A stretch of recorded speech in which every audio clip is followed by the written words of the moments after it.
Voilà, alors il nous revient la très délicate tâche de conclure avant la parole pour le culte. Alors évidemment, on ne conclura pas. Je pense que vous êtes tous et toutes dans une situation assez semblable, proche de la mienne. Je pensais ce matin qu'on pense tous dans un langage. On ne peut pas penser en dehors de notre propre langage. Et ce langage, il n'est pas seulement un langage français pour moi, qui ne maîtrise aucune autre langue, mais ce langage, il est bien plus large que ça. Il est culturel, il est religieux, il est spirituel, il est de mon histoire, de ce que j'ai vécu, de ce que... Et en fait, nous avons entendu chacune et chacun s'exprimer dans son propre langage, pas seulement dans sa langue. Et nous avons pu entendre des paroles ou des mots qui nous ont choqués parce qu'ils viennent d'un autre langage que le nôtre, que le mien. Et on touche en fait la limite de, pour moi, l'incommunicabilité, où en fait, pour la personne qui s'exprime, c'est son langage, mais je ne le comprends pas et je peux même le contester. Voilà, on a touché ce point-là où chacun avec la meilleure volonté du monde, chacun avec le désir de paix, chacun avec le désir que l'autre soit aussi considéré comme un être humain à égalité de moi, eh bien, malheureusement, je vais dire quelque chose qui va choquer, qui va blesser, qui va perturber. C'était important qu'on le vive et qu'on en prenne conscience encore dans ces 2 jours et demi, qu'on prenne conscience de ses limites, qu'on puisse les toucher, finalement, pratiquement du doigt, toucher cette impossibilité d'agir de manière juste. Ça ne veut pas dire qu'il ne faut pas le faire, qu'il ne faut pas essayer, qu'il ne faut pas faire plein de choses pour agir de manière juste, mais il n'y a pas quelque chose de juste en soi qui ne provoque pas aucune injustice par ailleurs. Enfin, pardon pour ce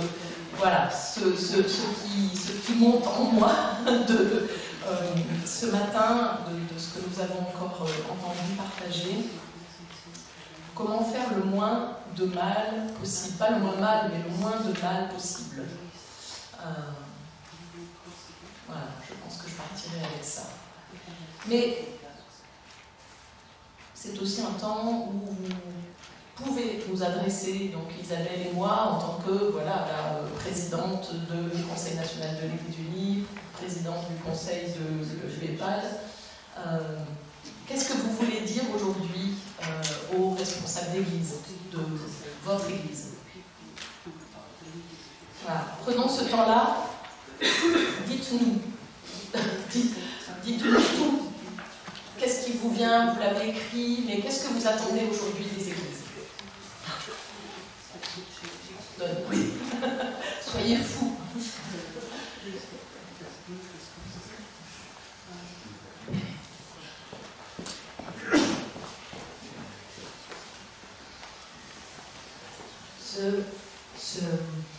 Ces deux jours ont renvoyé à mes angles morts et très fortement à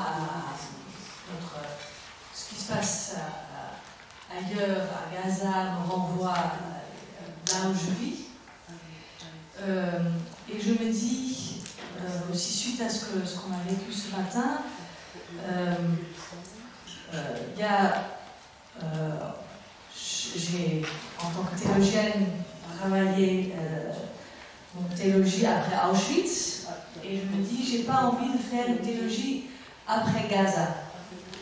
Et qu'est-ce qu'on... Alors, ça me renvoie à ce travail, ce continuer nos textes qui mobilisent nos imaginaires et comment faire ce travail-là. Et je crois que ça me semble très important au sein de notre Église.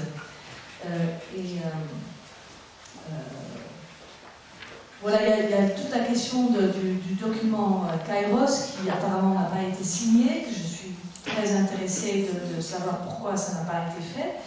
Alors, je n'ai pas eu le temps d'en parler, en tout cas, et de me dire quand même, alors ça c'est tout au début, là, ça revient à cette question de nos réseaux d'églises. Il y a Mathieu qui est très souvent aussi dans ces terres-là. Comment davantage mobiliser nos réseaux. Voilà. On est dans les questions de survie dans nos paroisses et on est en train de parler de pasteurs et des trucs comme ça, et peut-être on aurait autre chose à faire. Je réagis un tout petit peu sur ce que Alexandra vient de dire. J'ai dans les mains ce livre « Être juif après la destruction de Gaza ». Du coup, il est déjà en train de faire sa théologie juive après la destruction de Gaza. Et nous sommes déjà en train d'être des chrétiens après la destruction de Gaza. Et du coup, nous sommes déjà dans cette... Voilà, exactement, depuis... Voilà. Et je pense que notre volonté d'hésiter tout le temps veut dire... C'est comme quand en paroisse, quelqu'un vient te dire qu'il y a un mari qui est en train de frapper sa femme, et tout le monde dit, mais on ne peut pas juger. Et je pense que le temps pour notre Église n'est pas dans ce non-jugement parce qu'on veut donner droit aux deux côtés tout le temps. Et cela va créer des rebuts si on prend parti. Et on vous demande... Non, je n'ai pas...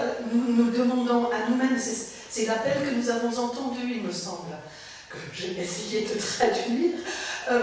L'appel que nous avons entendu, c'est qu'est-ce que vous êtes en train de faire? Quelle est votre théologie dans cette situation-là, comme des chrétiens, être chrétien dans ce temps particulier? Et je pense à une philosophe juive britannique qui s'appelle Gillian Rose, qui s'est convertie vraiment à la fin de sa vie au christianisme, qui visite Auschwitz et parle du sentiment de tremblement quand elle visite Auschwitz. Mais nous visitons Gaza et nous avons aussi, même si nous n'y allons pas, nous visitons Gaza et nous avons ce même sentiment de tremblement. Et nous visitons aussi des événements du 7 octobre et nous avons ce même sentiment de tremblement. Et ce sentiment de tremblement est repris par les spirituels quand chante le Vendredi Saint devant la croix, où on dit It causes me to tremble, tremble, tremble quand je regarde la croix le Vendredi Saint. Au synode national de l'Église protestante unie, nous étions plusieurs à porter un vœu important suite aux migrations importantes causées par la guerre en Syrie, pour accueillir massivement des personnes qui étaient...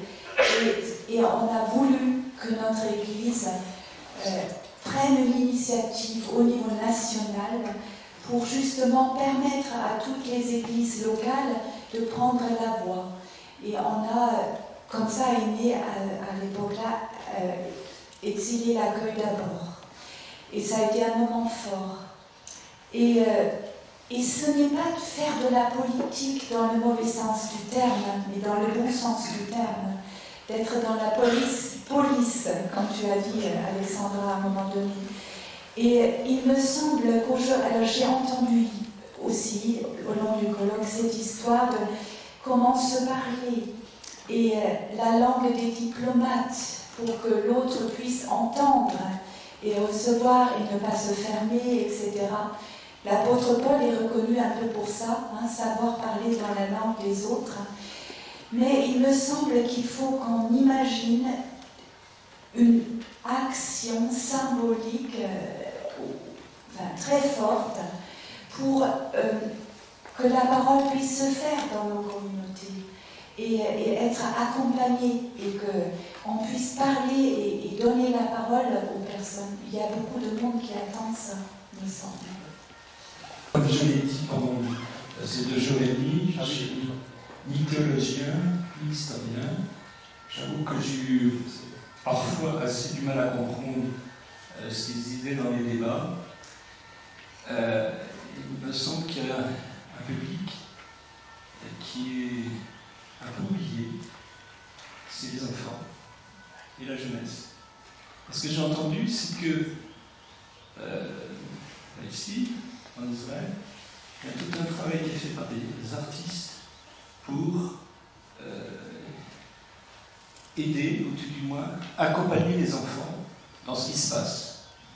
Il se trouve que moi, modestement, quand on me demande en paroisse un peu ce que je fais, parce que je connais de temps en temps de la poésie, surtout des aquarelles, et je pense que là, il y a un travail artistique très important auprès des enfants pour les reconstruire dans une société qui est terriblement mortifère. Les images qu'ils voient à la télévision, ce qu'ils entendent, les discours de haine qu'ils entendent dans leurs écoles, etc. Tout ça, il conviendrait, je ne sais pas comment, de pouvoir leur apporter des éléments de réponse. Parce que nous travaillons quand même pour ce futur. Moi j'ai 70 ans, dans 10 ou 15 ans je ne suis plus là. C'est important que notre jeunesse soit des porteurs de paix et d'amour. Et surtout, je n'aimerais pas qu'ils deviennent tous des objecteurs de conscience, ça serait idéal. Donc, Anne-Lise Suépal, ceux qui me connaissent savent que je suis quelqu'un de très pragmatique. Donc, moi j'ai entendu un certain nombre de fois sur ces 2 jours qu'on se sent impuissant par rapport à cette situation. Moi, ce que j'ai entendu son appel des Jordaniens qui sont dans le camp depuis 1948, il faut être honnête, je pense que la question que j'ai entendue, que peut faire la direction d'église? Vous avez des relations, je dirais, politiques et autres, donc moi je fais vraiment un fort appel à ce que, à votre niveau, il y ait vraiment un sérieux lobbying pour, disons, permettre de faire bouger les lignes par rapport à cette extermination d'une population actuellement à Gaza. Et c'est une urgence absolue. Tous les jours, il y a des milliers de morts en plus. C'est vraiment une urgence absolue. Alors peut-être notre petite église protestante n'a pas beaucoup de poids, mais il faut qu'elle parle.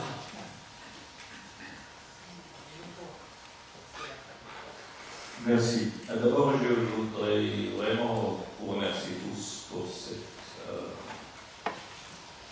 action, disons, avec toute la peur qu'il y avait, si ça peut se faire ou pas. Et merci Romain de m'avoir invité. La deuxième chose que je voulais vous suggérer tous et toutes, si vous avez lu, ou allez relire l'acte 2, scène 8 de Cyrano de Bergerac.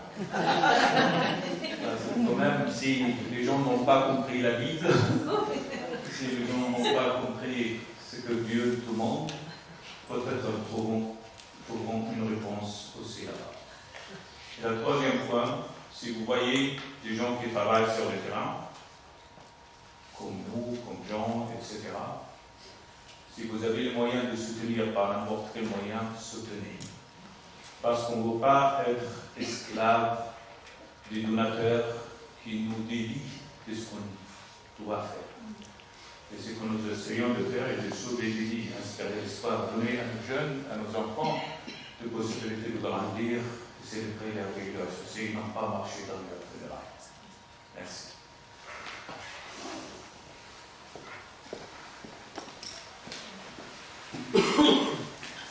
Je vais reprendre un peu ce qui a été dit, et effectivement, j'abonde aussi dans ce côté politique, ce que j'attends aussi, parce que quand j'évoque les choses dans ma paroisse ou autre, on nous répond sans arrêt, oui, mais l'Église n'est pas là pour faire de la politique.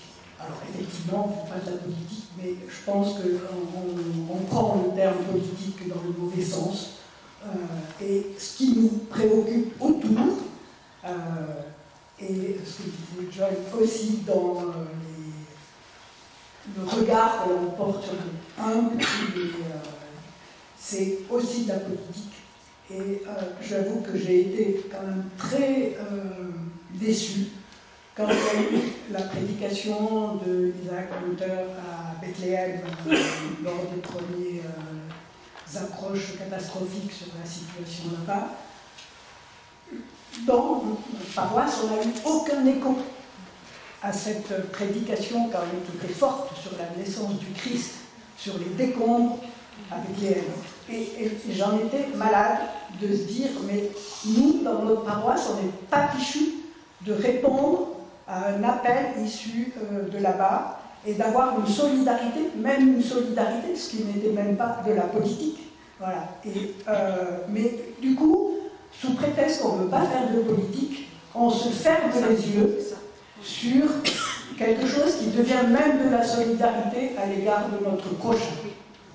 Et du coup, j'attends des églises qu'elles puissent se manifester. Elles ne sont pas là pour faire de la politique, certes, mais quand il y a des choses à dire, des communiqués, et l'Église protestante, elle sait le faire. Quand il y a eu des ministres qui ont fait appel à des référents politiques pour dire ce qu'ils en pensent, elle sait dire la parole. Mais là, sur ce sujet, j'ai l'impression qu'elle est mal à l'aise et qu'elle est muette. Et que du coup, il faut qu'on brise les chaînes aussi de ce non-dit. Merci.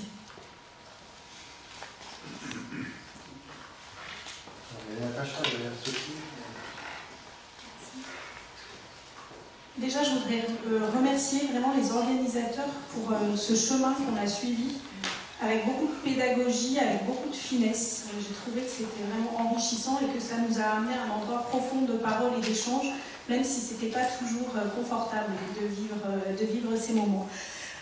Très rapidement dire que moi j'ai été un peu mal à l'aise ce matin quand à une rabbin de Lyon, une assemblée de membres d'église de France demande sa position par rapport à la politique israélienne. Je trouve que ce glissement il est permanent et je me suis dit elle est bien courageuse en fait de rencontrer des assemblées parce qu'elle est rabbin, voilà, et elle vit en France. En plus, c'est très délicat et que ce glissement est incessant et sans doute naturel.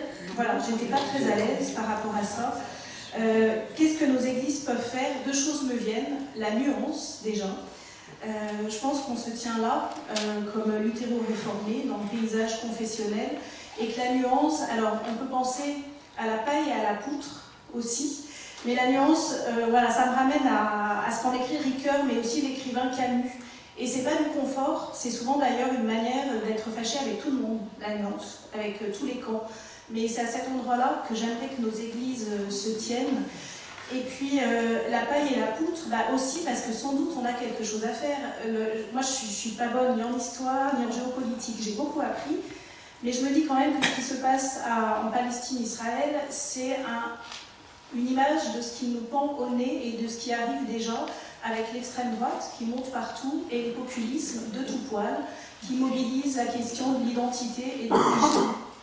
Ben, qu'est-ce qu'on peut faire dans nos paroisses? Peut-être interroger ça et ne pas prêter le flanc à ces discours qui sont des discours mortifères et dont on sait déjà, parce que c'est écrit, où ils nous mènent. Voilà, alors j'aimerais que nos églises, en reprenant ce point, se tiennent à cet endroit-là, aussi même si ça peut paraître modeste, et même si bien sûr toutes les actions de solidarité sont légitimes et nécessaires. Merci. Il va falloir, Mathieu, s'arrêter là. Est-ce que Anne-Sophie et monsieur, juste rapidement... Oui, je regarde l'heure, je pense à vos trains. Le culte sera court, non ? qui dure 3 quarts d'heure. Non. Mais on avait 3 quarts d'heure. 3 quarts d'heure qui font 1 heure comme l'autre ou 3 quarts d'heure. Mais on peut aussi juste l'annuler si tu veux. Non, non, non. Pas quand même. Anne-Sophie, pasteur en UEPAL, merci aussi, comme ça a déjà été dit, pour l'organisation de ces 3 jours. Je pense que l'Église doit absolument se mêler de politique. Ça ne vous étonnera peut-être pas que je le dise. Je crois qu'il faut aussi distinguer quelque chose d'objectif qu'on a entendu fortement pendant ces 3 jours, qui est la situation des Palestiniens aujourd'hui dans ces territoires, qui est abominable avec ces massacres et la destruction de ces endroits et de ces personnes qu'il faut dénoncer inconditionnellement. Je pense que cette parole, elle doit être posée. Et par contre, je repars avec un petit malaise autour de la question de la théologie, parce que en permanence pendant ces 3 jours, on est revenu convoquer Dieu pour légitimer une position, le droit d'habiter là, qui a le droit d'habiter sur cette terre, et même pour nous interpeller en tant que chrétiens, en disant, puisque vous êtes chrétiens, vous devez défendre ceci ou cela. Et j'aimerais qu'on puisse distinguer les choses. Que cet appel d'urgence humanitaire par rapport aux Palestiniens, c'est une chose. Et ensuite, sur la théologie, d'y aller avec prudence. Parce que la théologie, c'est toujours de l'interprétation, c'est toujours pour justifier aussi ses positions. Et alors, Natacha disait nuance, moi je dirais prudence, vigilance, par rapport à ce qu'on va chercher dans les textes. Pour moi, j'ai été très touchée par l'idée que la terre n'appartient à personne, qu'elle est à Dieu, qu'elle nous est confiée, qu'on est là de passage. Et moi, en termes de théologie, c'est ça que j'aurais envie d'entendre et de proclamer, pour ne pas tomber dans ce péril où moi j'ai droit, et par conséquent les autres n'ont pas droit.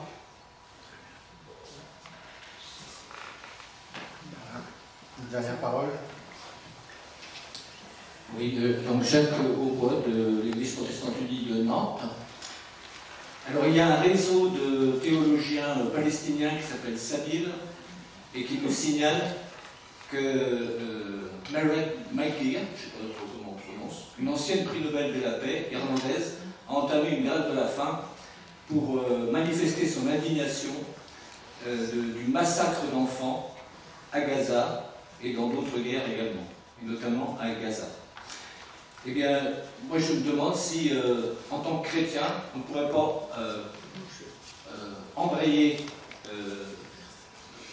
sur ses pas, enfin la suivre sur ses pas, et renouer avec d'anciennes techniques de lutte non violente, comme le jeûne, la grève de la faim, dans les églises, sur un mode organisé et médiatisé, pour manifester notre indignation avec ce massacre systématique de civils, et notamment d'enfants en Palestine. Et ce serait une façon de mettre en avant la parole de chrétiens.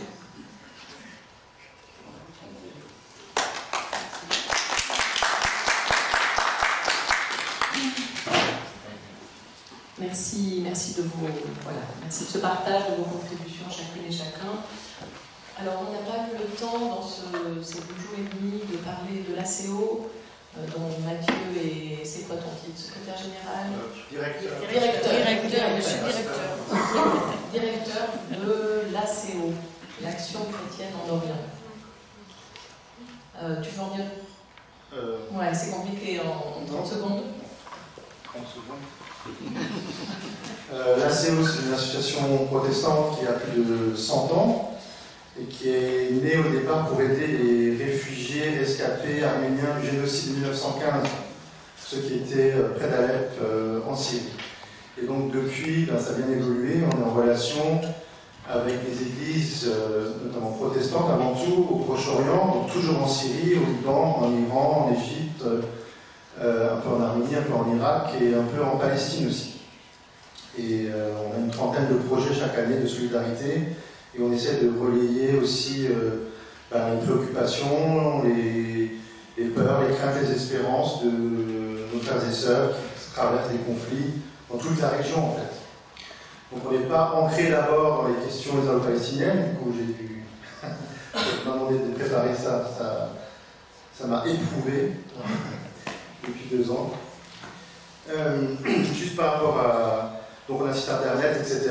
On est assez connu au niveau UEPAL, mais les 18 membres, on collabore sur plein de choses, post-pastoral du Caire, post-pastoral de Beyrouth, et ainsi de suite. Donc invitez-nous, on fait des conférences, on anime des cultes, voilà. Et juste par rapport à la Palestine, donc, parce qu'on est plutôt dans le concret, donc on soutient l'hôpital anglican de Gaza, l'hôpital Al-Ali, qui est surnommé l'hôpital Baptiste, qui est dans la ville même de Gaza, qui fonctionne toujours dans des conditions extrêmes. Voilà, donc ça c'est une de nos actions. On a lancé un appel d'urgence, on a collecté ce jour 85 000 €, quelque chose comme ça, ce qui est une goutte d'eau, hein, je pense que c'est même pas une journée d'hôpital, je pense. Mais voilà, en tout cas, ça a permis à des membres de nos églises de traduire leurs prières aussi en soutien concret pour sauver des vies, parce qu'effectivement, l'urgence, ça s'arrête. Et non, c'est pas parti pour s'arrêter là. Et puis on est en lien aussi avec les luthériens, parce que de l'église évangélique luthérienne de Jordanie et de Terre Sainte. Moi, j'ai toujours appris que ce qui était saint, c'est ce qui appartenait à Dieu, donc c'est pour tous en fait. On a quelques projets avec eux parce que la situation en Jordanie est catastrophique. Les familles pauvres qui peuvent aller travailler, puisque tout est bouclé. Des programmes pour des enfants, des programmes dans les écoles, etc. Voilà, on essaie d'être en lien aussi avec eux, mais si c'est compliqué, c'est des églises petites, des fois ça patine parce qu'ils ont plein d'autres partenaires qui sont beaucoup plus honnêtes que nous, tout simplement. Donc, voilà. Mais en tout cas, on est quand même présent de cette manière-là. Et puis, avec John Minayer, donc on est en train de construire quelque chose pour aider à ce projet dans cette clinique à ramener qu'on a évoqué hier. Le central Road, ce serait aussi quelque chose digne d'être soutenu dans des actions de paroisse. Voilà, et puis en fait, nous, à la CIE, on est dans tout un réseau de partenaires. On est forcément aussi en lien avec les amis de Salut France. On porte un autre discours, nous, on est plutôt dans l'action, mais on peut relier des choses, et dans les ressources qu'on a mis en ligne, il y a des choses qui manquent.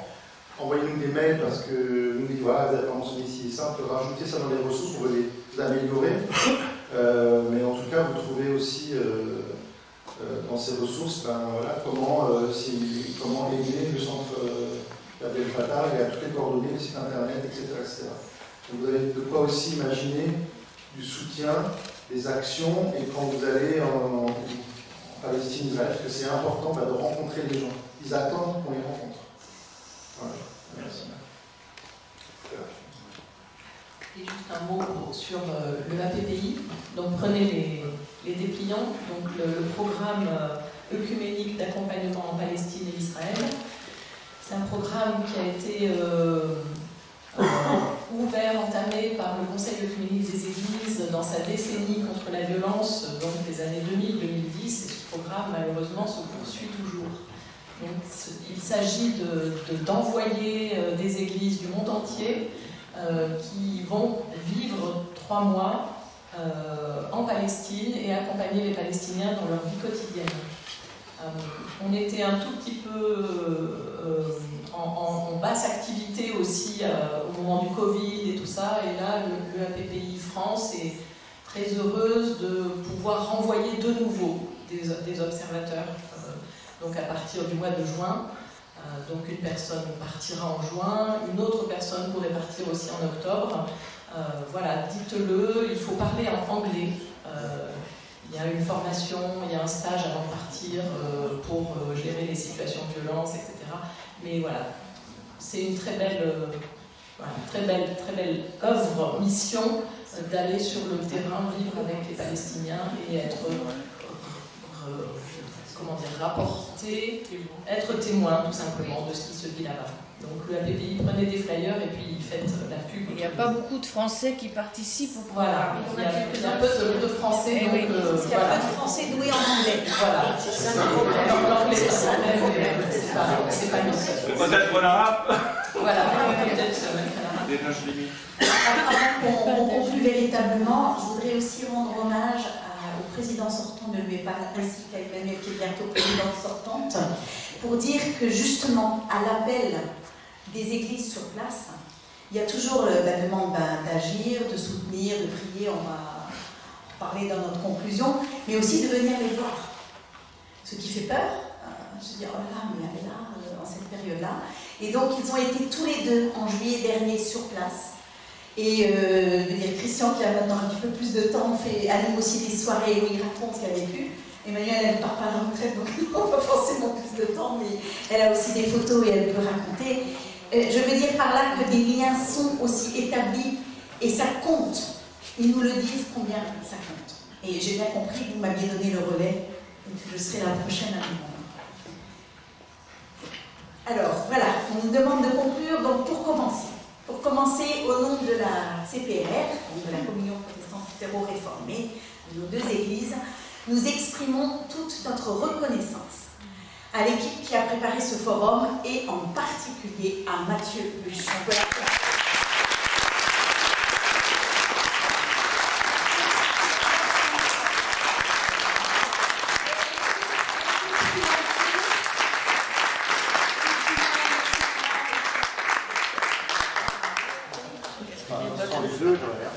Mais bien sûr, on ne peut jamais rien faire tout seul. Vous voulez savoir ce qu'il y a dedans maintenant? Il y a quelque chose pour se restaurer.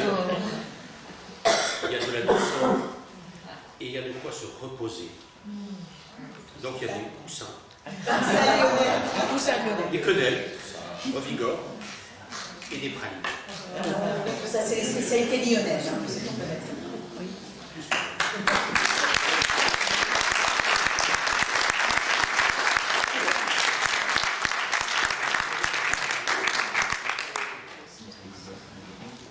Il y en a une aussi qui a beaucoup participé, que vous avez vu vendredi soir, qui a animé la soirée, etc. J'aimerais qu'Alexandra aussi, parce que...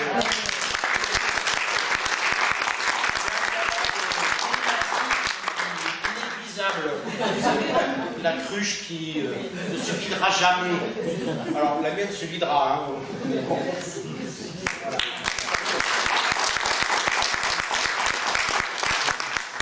Dans l'espace qui a été ouvert durant ces 3 jours, et moi je n'avais pas réalisé, mais je le réalise maintenant, 3 jours d'un vendredi après-midi à un dimanche matin, nous avons pu entendre interpellation, combat, révolte, appel à l'aide.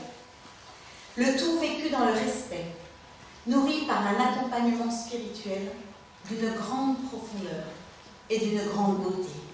Et pour tout ceci, merci dans ton appel Esther et Natacha.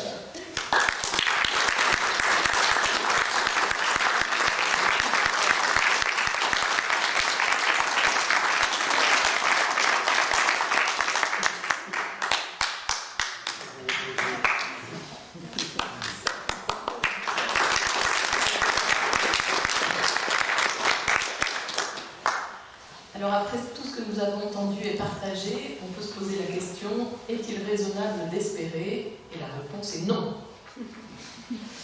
Comme il n'est pas raisonnable de croire, comme il n'est pas raisonnable d'aimer, c'est pourtant ce que nous faisons envers et contre tout. Jacques Ellul écrivait, espérer, c'est rappeler Dieu à ses promesses. Sa promesse, c'est que, ah oui, il manque un mot. La promesse, c'est que celui qui suivra le Christ ne marchera pas dans les ténèbres parce qu'il se tient et qu'il nous tient jusque dans les ténèbres. La seule terre sainte, c'est celle qui laisse Dieu y régner à travers la justice. Cette terre ne restera pas clouée dans les souffrances du calvaire, elle ne restera pas même bloquée dans le silence du samedi saint. Elle est promise, comme chaque peuple, comme chacun et chacune de nous, à la vie en plénitude que Dieu seul peut nous donner.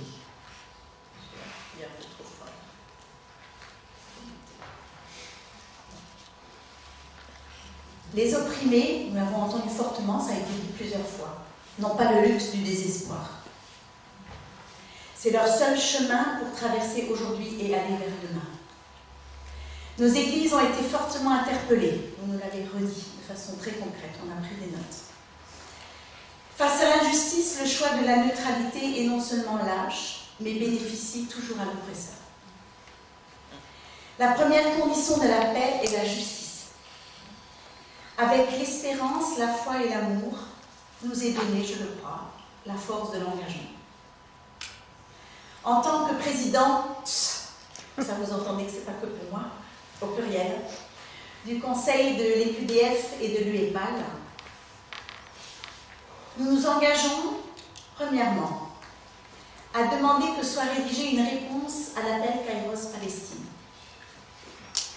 Répondre ne signifie pas adhérer en tout point au document. Mais ne pas répondre équivaut à ne pas entendre l'appel à l'aide qui nous est adressé. Deuxièmement, nous nous engageons à dénoncer tous les mécanismes et les discours de haine, d'où qu'ils viennent, et quelles que soient les personnes qu'elles ciblent. Nous dénonçons le recours aux Écritures pour justifier la domination d'un peuple sur un autre, d'une religion sur une autre. Enfin, face à notre profond sentiment d'impuissance, rappelons-nous la puissance de la prière. Lorsque nous perdons courage, pensons à la chute du mur de Berlin, à l'abolition de l'apartheid, qui l'eût cru. L'incarnation constitue le cœur et la singularité de la foi chrétienne. La parole a pris corps. Donc soyons les disciples du Dieu de Jésus-Christ, qui se tient du côté des méprisés, des opprimés et des malheureux.